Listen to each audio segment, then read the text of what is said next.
Hi, everyone. I'm here this morning with my friend Jeannette, educator, and going into her master's in social work. And Jeannette is doing the year review with me, and her and I always have such juicy conversations around the concepts of yoga and how they, I think, kind of, Jeannette, how they click into psychology, social work, personal growth, and mental health, and all this sort of, you're learning it from a real educational paradigm.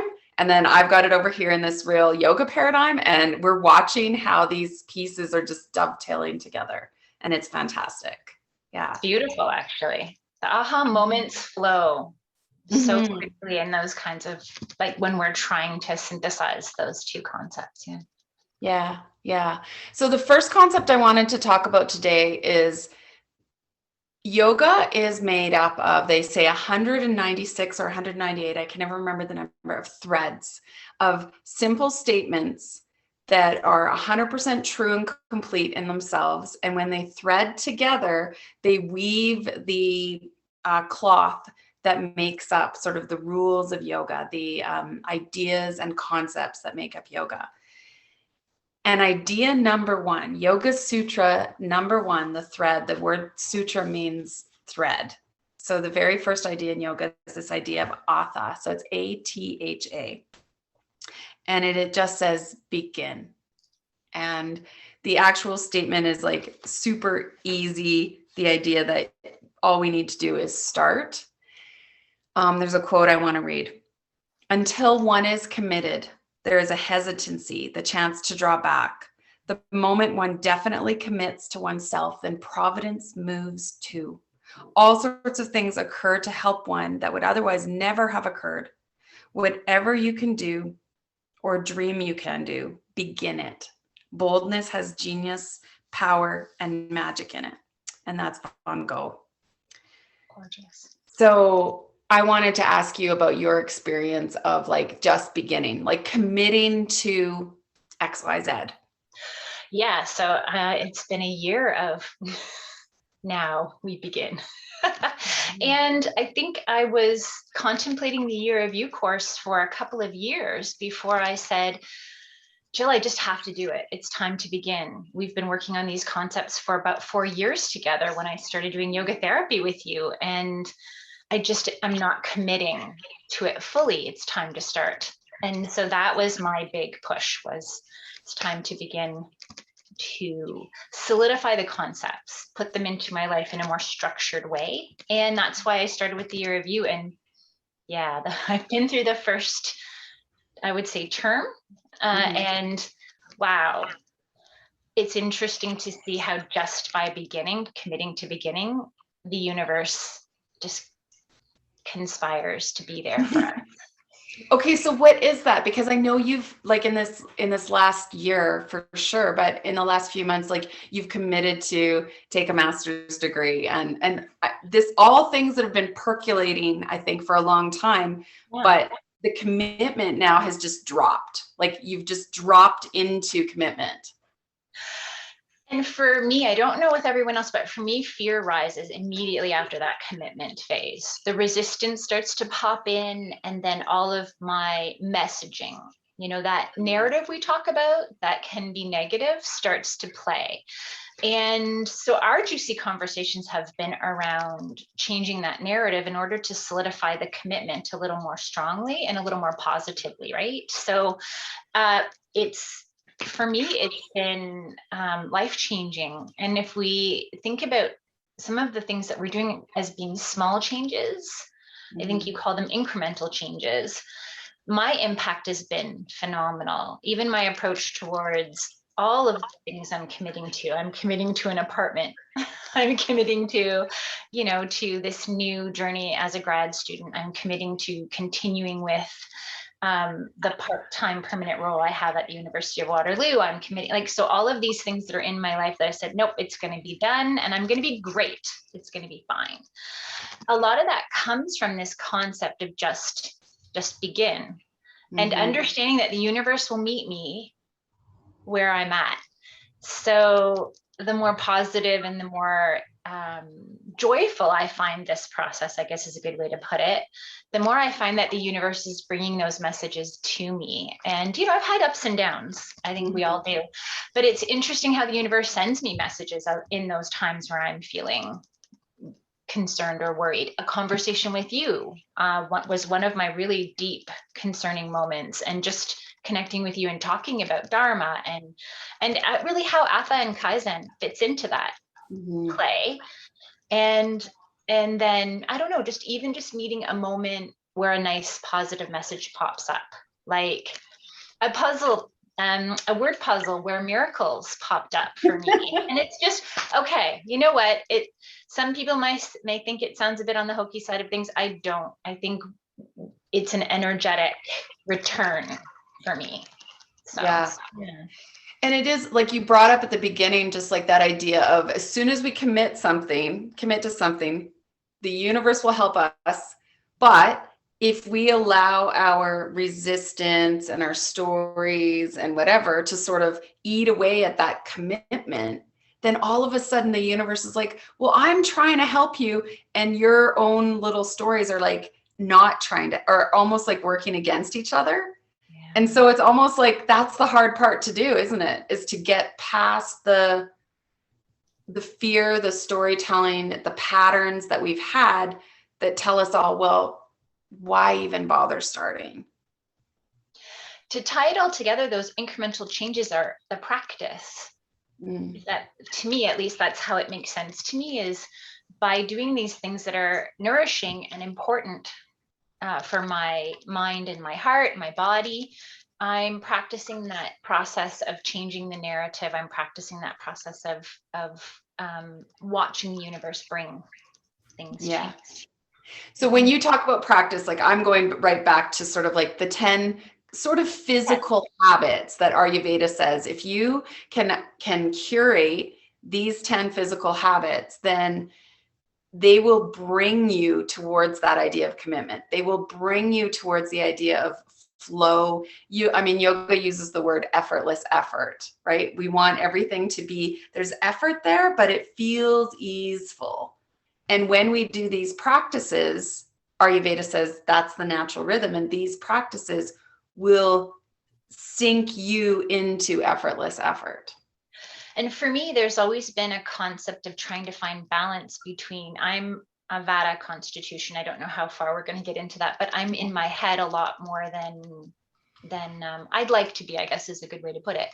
And so balancing the head and the heart, for me, a lot of these habits help me with that. So that mind and heart connection, being open, is incredible. Like the sense of adventure, the sense of excitement, the sense of like, I don't know, just it's a shift in perception. That's the only way that I can put it. That's what it is for me. It's almost like this idea that when I, so let's just talk about sort of some of the keystone habits. It would be earlier, lighter dinner, get yourself to bed, make sure you start your day right, have movement, a breath body practice, sit in silence. Like even if those are the first 5, eat more plants, like we can keep going. But our job is to try and really easefully shift really small things like that. Like what time did you eat dinner? Or did you get 8 hours sleep? When you wake up in the morning, can you spend like just 2 minutes, like visualizing a really amazing day, orienting yourself towards ease and orienting yourself. It's almost like every day making small decisions that point your day in the direction that you're choosing it to go. And I think it's that process of saying, I think we've spoken about this, right? I've said the resistance, for example, in doing a daily active body practice for a while was really strong. And then one day, I don't know, it was just a matter of saying, how do I feel right now? And what do I need?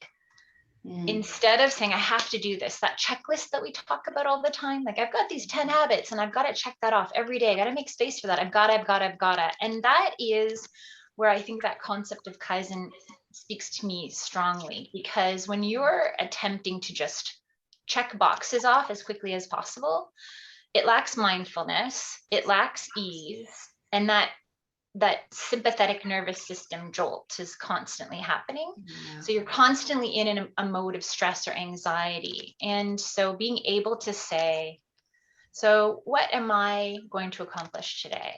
My main goal with all of these habits is to have a certain number of them in my day for a certain number of days during the week. How do I feel about that today? And when I started practicing that, it was amazing how quickly resistance faded away. It was almost like the choice was there. And therefore, because the choice was there, I chose to do it. It wasn't a have to, must do checklist. Yeah. I don't even talk about a checklist anymore. I don't even count, oh, how many of these things did I do today? It's just, there's a flow that when I look back at the end of the day, I've got a mindful plan for the week, but I don't stick to it so much that when that sense of checking boxes is still there. I look at my day and say, all right, this was great. So it's almost like for you, if you catch yourself checking boxes again, you know that you're falling probably out of your habits. Absolutely. I'm not in balance. Yeah. So the word Kaizen is a Japanese word that means continuous improvement. And the whole concept of it is that you kind of make a plan. And I'm going to read a little bit here. It's like you see your patterns and you see the opportunity for change. And so you think of a small step, a way that you could sort of Kaizen, you could create a moment of continuous change. And then you do it. You test the new behavior. You test it on a small scale. Maybe it's like for 5 nights this week or for 4 nights this week, I'm going to try and adjust my dinner time or something like that.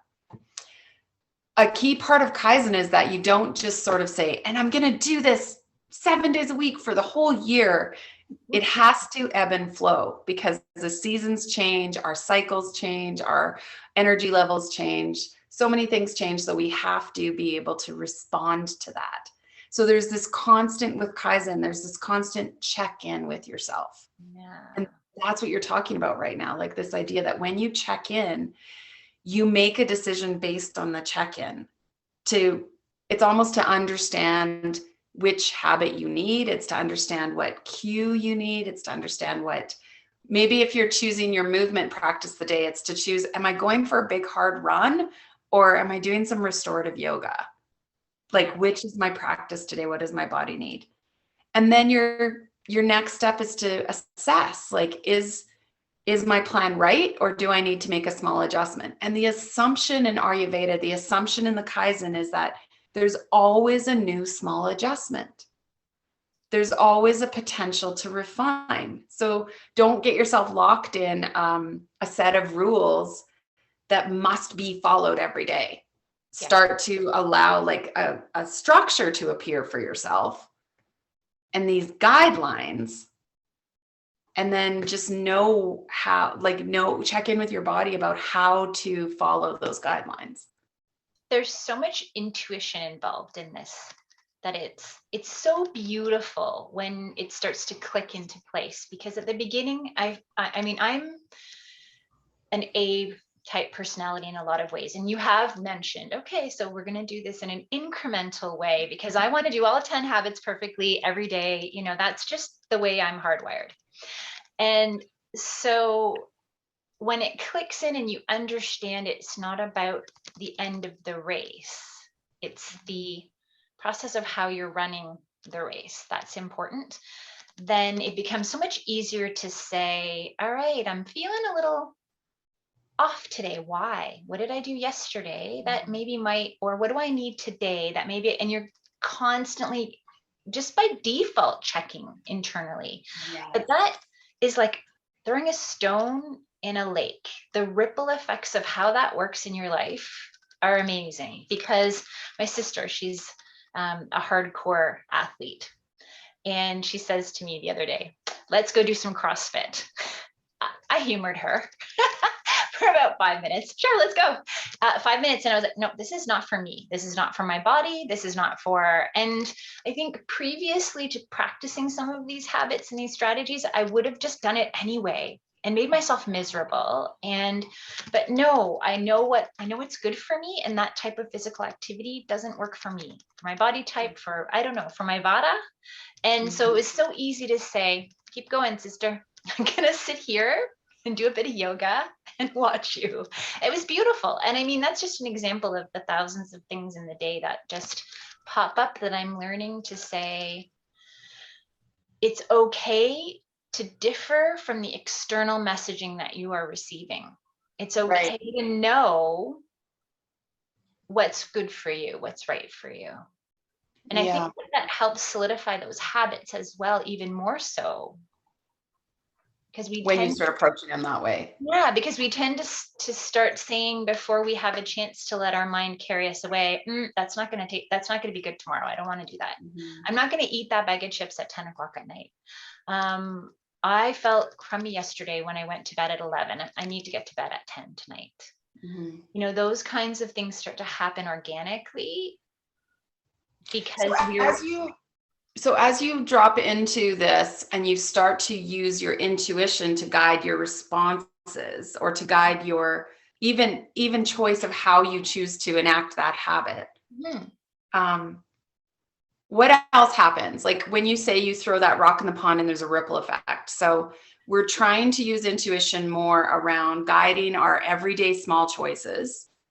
And then how is that ripple starting to play out in your life? it's affecting my relationships with others. There's more confidence in how I approach connection. There's more kindness and compassion in how I approach connection.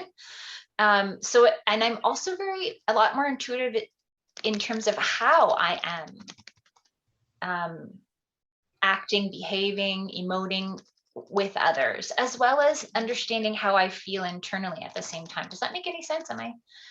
Well, yeah, yoga would call that the witness, right? Yoga would say like we start to kind of step out of being the ego all the time and we start to be able to witness and see, oh, look at my emotions when I'm here in this situation. This is the emotion that comes up. And then you can start to recognize like, oh, look, this is the emotion that comes up every time I'm in this situation. And you start to have choice. It also is rippling out into what I'm doing. Like this, I've had some moments of thinking, I'm of a certain age, and oh my gosh, am I really doing this with my MSW? Am I really okay? How kooky is this? Do I want to take a path that seems safer? Do I like this is a jump? And with the year of you and what we're practicing, there's more confidence and no, I've got this. And the universe is going to help me get this. Like financially, we were talking about that. That was one of my concerns. I'm financially stable for a certain part of the degree. And then there's some gray area after that. And I got stuck in that gray area and worrying about a future that's not here. And honestly, the confidence and the self awareness that comes with what we're doing has given me space to maneuver through this and to say, you know, I've got this, and what I don't know will come to me, and it's going to be good. It's going to be great. I'm doing what I'm supposed to be doing with my life. Yeah. It's so funny just talking to you today, like how we sometimes when you and I come together to talk, we come together kind of in our stories. And maybe we did a good job of prepping. Okay, this is what we're going to talk about. We're going to talk about this idea of beginning and this beginning of letting the universe help you begin and support you in your beginning. And then how we go about doing it in this slow, easeful way. We want the effort to be accompanied by not stress response. We don't want to go at it with stress response. We want to go at it where there's an ease and a joy. And I just feel like already the difference in our conversation, we're both so like, yeah, that's great. It's not to say I don't give you phone calls where I'm like, Jill. Oh, well, and likewise, right? Like just the idea that we can both fall into the place where it's like, yeah, I don't know. Like this isn't just, I don't know how this is going. And I don't know, this is like, that's just that's just being human, I think. Yeah. I agree. And I think to connect another concept that I think you had someone that you were speaking with who said what the habits did for her was, you know, we have those moments where we all either implode or explode, and then the pieces just kind of fly all over the place. But these habits help us contain those pieces. They don't go as far and we can bring them back a little more quickly. And I so resonate with that idea. I wrote it down. I think about it. It's one of those things that's sitting on in a space where I can look at it a regular basis, that concept that we're not going to be perfect at this. And that's good. Like, Mhm. we're working our way through that explosion or implosion or whatever you want to call it, that mistake, if you want to call it a mistake, or that bump in the road. But we're working through it, learning, growing, and those mistakes seem to impact us less and less, I guess is a good way to put it. Yeah, we recover faster, don't we? Yeah. We can see, and I think what it does for me is that I feel like when that happens, I know my toolkit. I Yeah. can drop back into my toolkit and go, oh, okay, da da da da da da da da. I'm just going to close my kitchen at 5 o'clock. I'm going to arrange my evening so I get to bed on time, and I'm going to start my day with movement and meditation and journaling.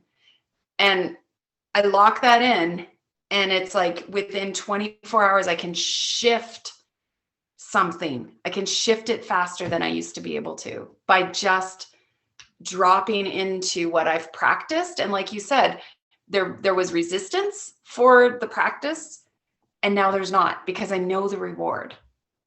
I think and for me, the resistance isn't there because I've got that muscle memory of Yeah. how beautiful it feels when I'm practicing whatever habit it is and I'm getting that easeful or joyful response internally. So this is where things are meshing for me. And when we have these conversations of like, psychology, sociology, social work would say self-care habits are so important for resiliency. And this is exactly what we're talking about, is that we're developing the tools that we need to develop to be resilient. Yeah. And it is our mental health, right? It's like we're using really physical actions to support like our mental state, to support our emotional state. And yoga talks about that, right? When mind, body, and spirit are in union, when they all are in agreement with each other, like one's not fighting against the other one, then we are in health. And I like that idea so much. And that's where social work and psychology and stuff to come in and be like, yeah, we think that when we're practicing physical habits, we're tuning and helping and supporting the physical body. Right. But it is a ripple effect through all the layers of our body, through our mental layer, our breath layer, our emotional layer, intuitive layer. You can't And go ahead. Sorry, Jill. yeah, you just can't separate them. No, I'm getting so excited about just the talking about this kind of stuff just energizes me so much. So yeah, you can't separate one from the other. But that was something that you taught me years ago with yoga therapy too. You could tell by looking at my physical structure whether or not something needed to be talked about or worked out on the mat, or you know what I mean? So that started a seed in my mind years ago about that. It's more than just what we look like outwardly that's important when we're creating these habits. It's also what's going on internally that's really important. More so, to be honest, for me at this point,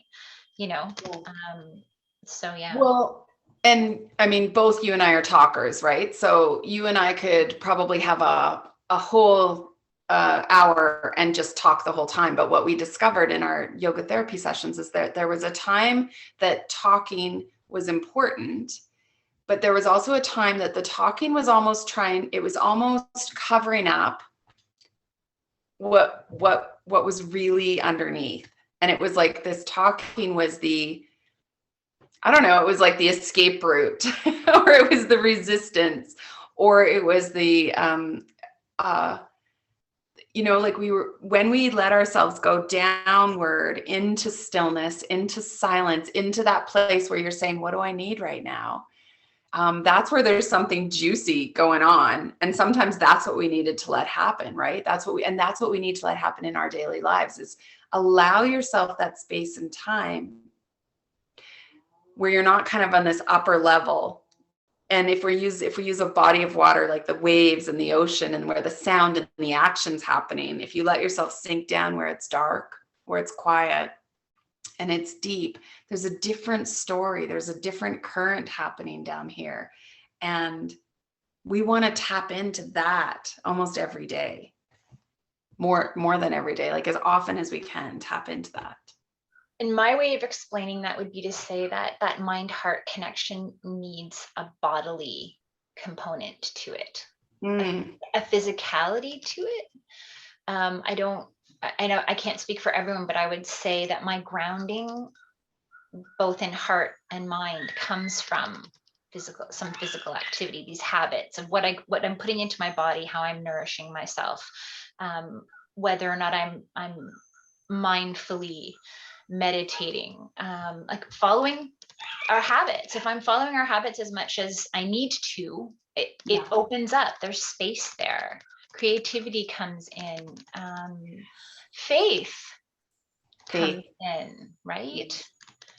That's almost when you know that things like that union of mind, body, spirit is there, is when you feel creative, when you feel faith, when you feel enthusiasm and joy, and when you feel ease.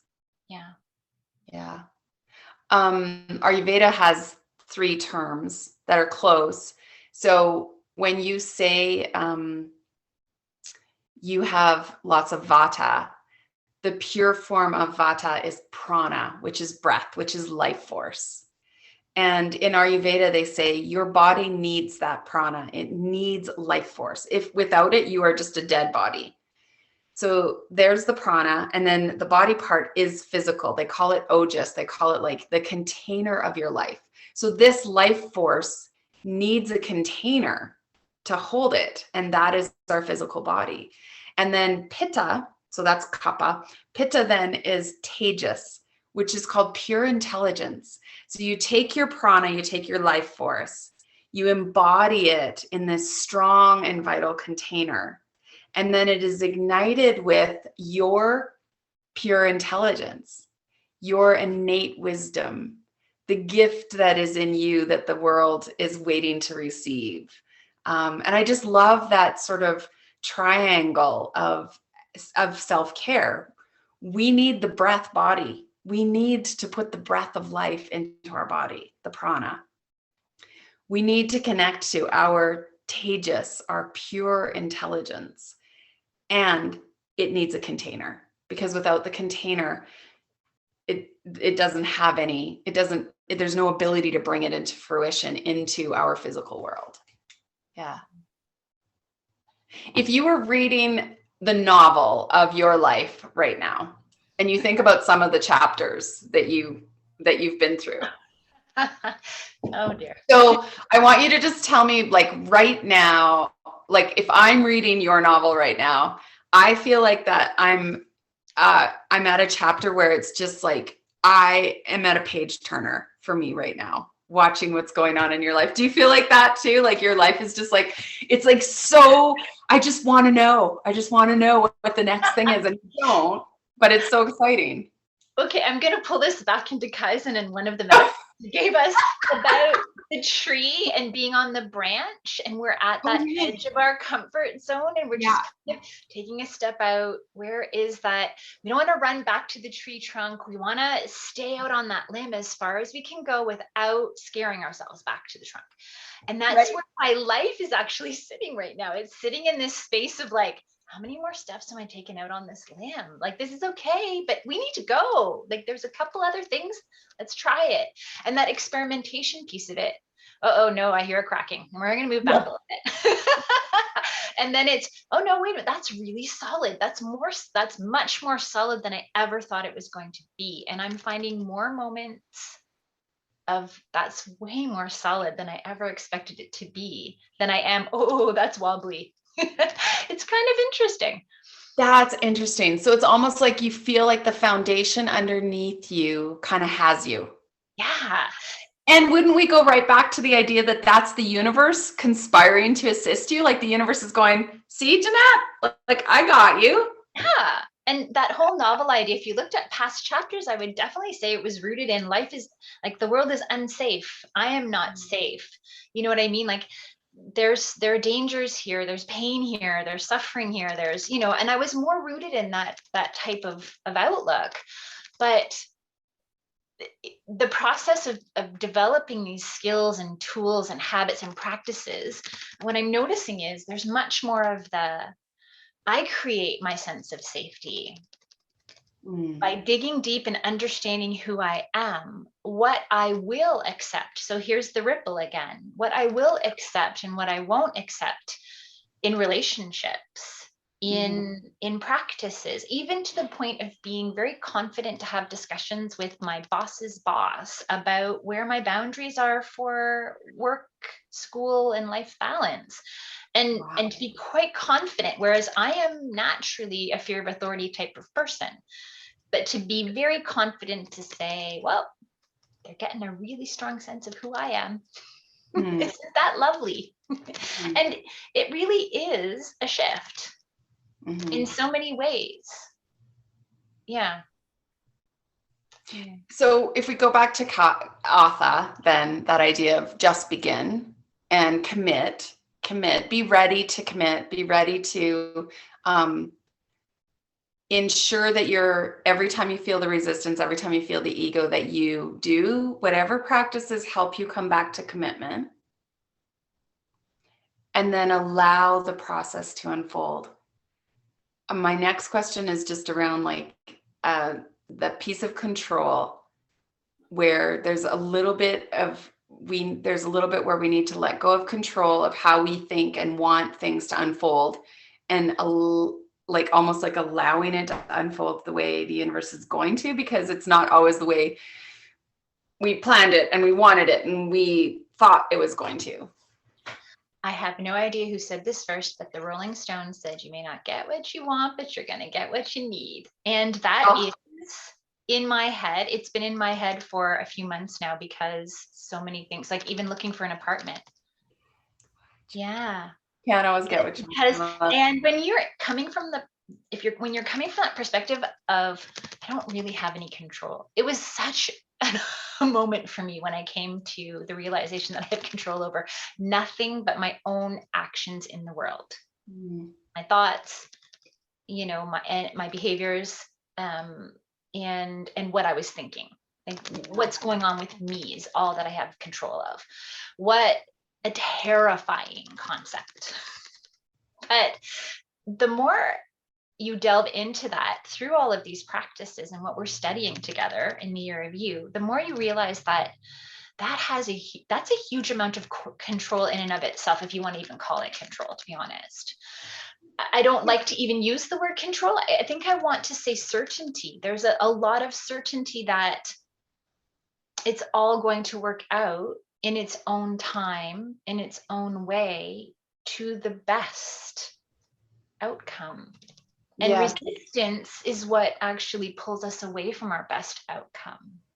Yes. So tie that all in again, when we're intuitive, when we're practicing our self-care, our habits, and we're aware internally, we've got that compass that tells us, not, no, or, oh my gosh, yes, this is beautiful. Then we are reaching out for our best life. Yeah, it's almost like trying not to control these really external, far away things, and drawing it back in and being like, I can't control that, but I can control when I eat, how I sleep, how I get up in the morning. I can control small things, and those small things then are going to be my stepping stones to that bigger vision. They are the stepping stones towards that confidence that you have, that I may not have control over this, but I'm good where I am right here. And I'm confident that the process is going to be more easeful than it ever has been prior to practicing these habits, it doesn't have to be perfect. Like there's no such thing as perfection. It's not that it's going to be, and every time we talk about ease, I get this really big, this is a personality thing, really big, oh my gosh, ease. Like, how can everything be completely easeful? That's just not possible. And then I think to myself, that's not really what the concept is about. We have control over how we interact with the world. I think that's the biggest, and that creates the ease. Right. Things are going to come to us. Yeah, we're not trying to control circumstances or Yeah. situations or other people or outcomes. We just get to control our response or our choice of interaction. Yeah. How does this feel? What do I need? When we're rooted in those types of default questions that we ask ourselves, then things tend to just flow. Yeah. I look I don't at, know. It's, don't you feel like this is like learning something our body already knows? It feels like a remembering of, it's like your body going, oh, okay, thank God we're not fighting against ourselves or the world anymore. We're just, oh, like there's a little bit of an exhale. There's a bigger breath possible. I love that. The exhale. Yeah. Deep breath, exhale, coming home. Yeah, coming home. I like that. Yeah. Yeah. Awesome. Oh, Jeannette, it's always so fun to chat with you. Thank you so much for chatting with me today. My pleasure. I always feel so energized after our conversations. So I'm getting ready to take on the world. Yay, I'm going to read that chapter. Good. Take care.